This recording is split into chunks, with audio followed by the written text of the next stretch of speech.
para pensar en nuestro congreso universitario. Entonces van a ser 4 preguntas de máximo 3 minutos.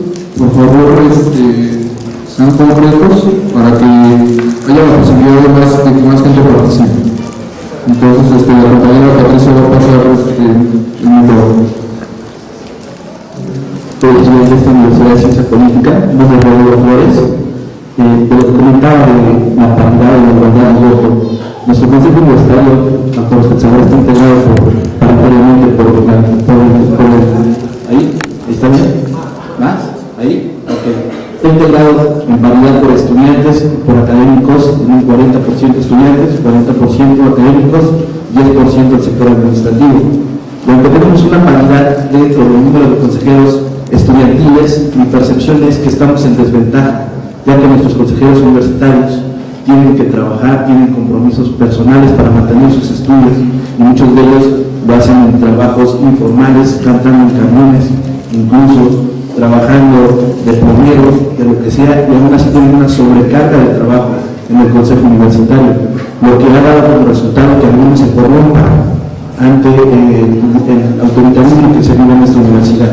Entonces, en mi opinión, estoy en desacuerdo de que no se le dé el voto de igualdad, como usted lo dice, que es un error, porque también se hacen grupos, cúpulas entre las academias que cambian y van a colonizar este modelo de universidad que dice que es muy tradicional y que se está tratando de romper en nuestra universidad.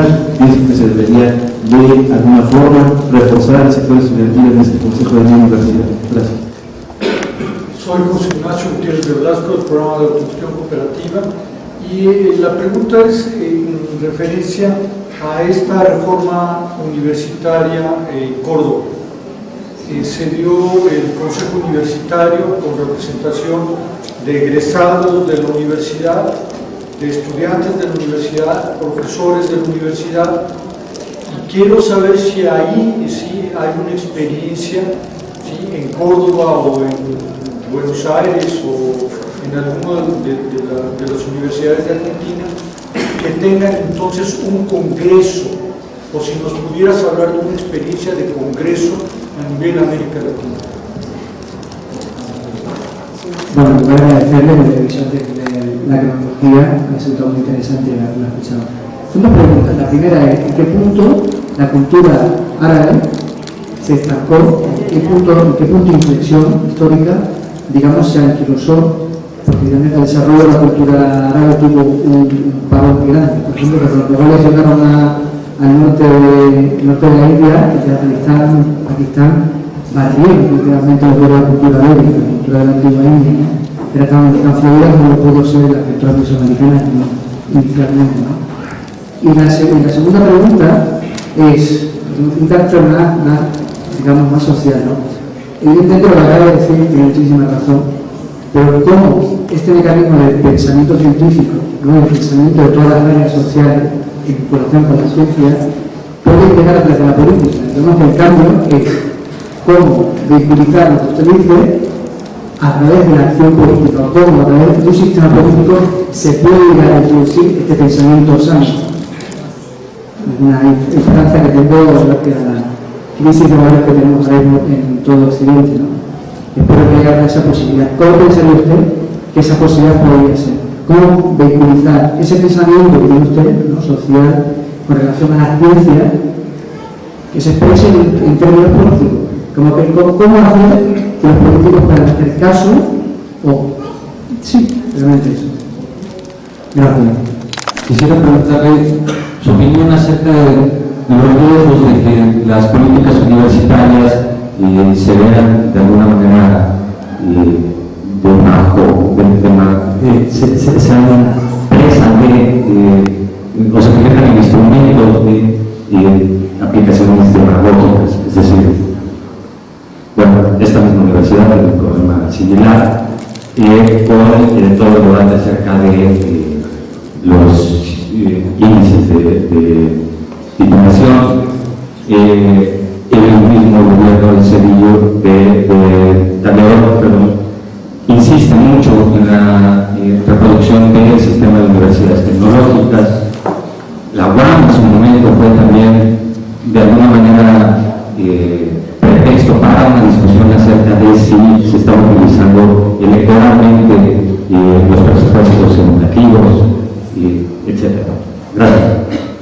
tenemos problemas con el micrófono, retumba mucho.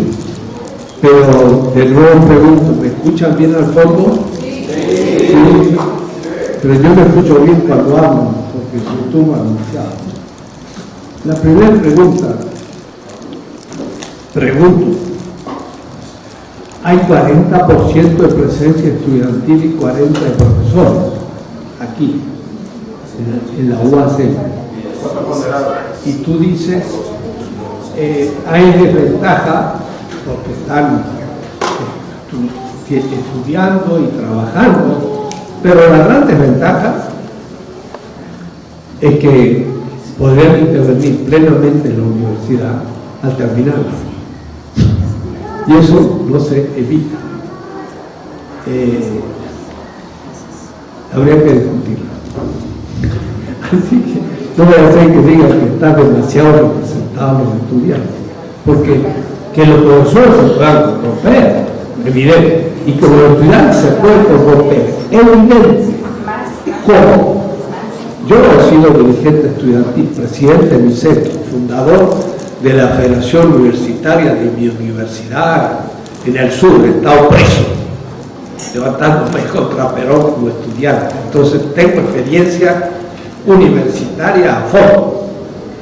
Me acuerdo cuando lancé una huelga en la universidad y yo repartí en la Facultad de Medicina los volantes para la huelga, porque no había ninguna medicina y se cerró la Facultad de Medicina. Es decir, soy un militante, pero un militante que extraño, porque nosotros, por ejemplo, tomamos la Facultad de Filosofía en la caída de uno de los gobiernos, y yo me encontré de pronto con la llave de mi facultad en la mano como estudiante. Y ahora dije yo, ¿a quién se la doy? A este punto. Entonces fuimos, los del estudiante, y hablamos con un profesor, el cual nos aceptó. Entonces tuvimos que ver quién iba a tomar la llave. Pero no nos arrogamos el derecho a hacerlo. Éramos estudiantes. Era fácil hacerlo porque todos los demás estaban culpables o cómplices de muchas cosas. Había otros que no. Entonces, en Argentina, por ejemplo, los estudiantes formaron grandes movimientos de opinión. Había grandes movimientos de estudiantes. Yo formaba uno y había otro. Y ahí realmente se formaba la élite política del país. Y lo que voy a decir, era en los movimientos estudiantiles universitarios que salieron los grandes y siguen saliendo los grandes dirigentes políticos. Porque ¿qué otro joven tiene la posibilidad de dirigir una asamblea, de saber cómo funciona y de tener una idea, formarse para eso? Entonces, hay una larga tradición, también en Chile.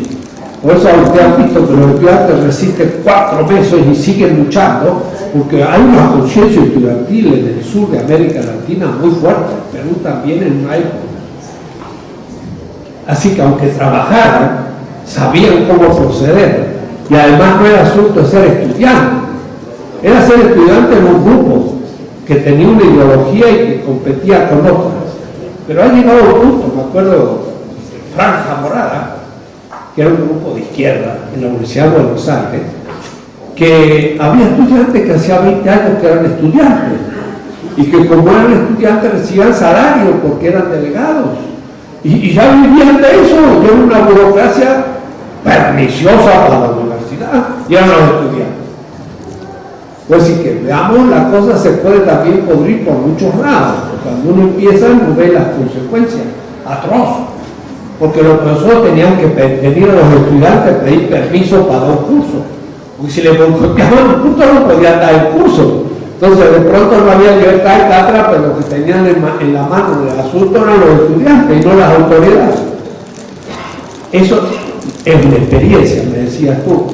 Son experiencias, entonces hay que tener cuidado, porque las instituciones son muy importantes, que sean equilibradas. Miren, si yo tengo una torta y la quiero repartir entre 10, redonda, yo puedo decir 36 grados para cada uno, pero yo también puedo decir, el que corta la torta es el último que agarra el pedazo.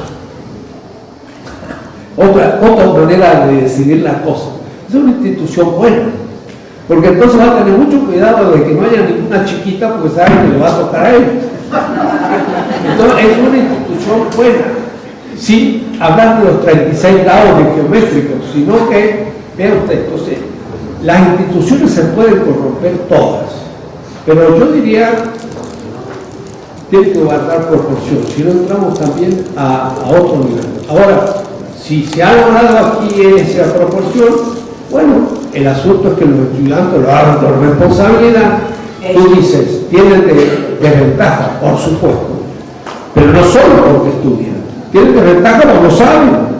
Y si supieran, no tendrían que estar en la universidad y hasta serían ingresados, 30%, que si se unen los burócratas. Y lo hay, ¿no? El profesor queda con minoría y se acabó la universidad. No creo. Pero esta es una cuestión por un tiempo, pero con el tiempo después las instituciones muestran su problema. La experiencia de aquella reforma universitaria fue tremenda, porque todas las universidades del país fueron reformadas. Y por eso digo que hubo enorme participación estudiantil en la vida, pero no así como digo una representación estudiantil amorfa, sino que había movimientos ideológicos estudiantiles que se formaban los estudiantes, estudiaban sus posiciones políticas y universitarias, se producían debates, elecciones para elegir a los representantes, pero muchas veces eran por listas, no por personas, sino por propuestas universitarias, los mismos estudiantes. Y a la larga los profesores también los profesores tenían que presentar movimientos de profesores de proyectos para poder elegir, pero proyectos universitarios, claro. Así que eso influyó muchísimo. Ahora me pregunta si hay congresos a los cuales uno podría ir a participar. No, se podría muy bien ir a cualquiera de estos países, a Chile, Argentina, Uruguay, y ver cómo de hecho se vive esa representación en las universidades. En general, funciona. Y en la universidad que yo participé, que era de provincia, el rector era nombrado por la asamblea universitaria y nunca entró el ministro de Educación, ni el gobernador, ni nadie. Éramos la asamblea, la dirigía el rector y los decanos, que eran elegidos por las facultades. En aquellos casos hay universidades que no tienen ese tipo de organización. En cuanto a la cultura árabe que me preguntaste, no escuché bien. La cultura árabe fue central durante unos siglos y después entró en crisis. Sí. Y entró en crisis en la época colonial, desde la invasión de Francia en el siglo XIX, una crisis espantosa, de la cual en cierta manera no ha salido todavía. Pero tu pregunta, ¿cuál era? Dila mejor sin micrófono.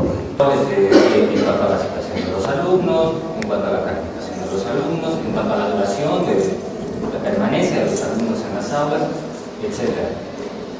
Luego se cambia el debate a las tarifas, los índices de titulación con esta nueva rectora, y esto también es tildado de un discurso demagógico.